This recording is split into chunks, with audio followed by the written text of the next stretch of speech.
Друзья мои, ненависть, которую дьявол испытывает к делу Божьему, длится очень давно.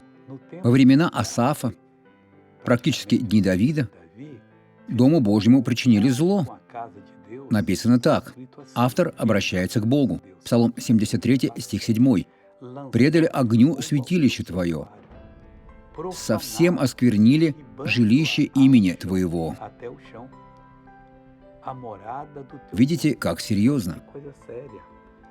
Почему дьявол хочет покончить с церковью? Потому что так он сможет уничтожить людей. Если вы не любили церковь, начните любить. Поскольку там находится имя и честь Бога, чтобы защитить вас. Давайте выслушаем свидетельство этого человека. У меня была травма из-за повторяющихся движений.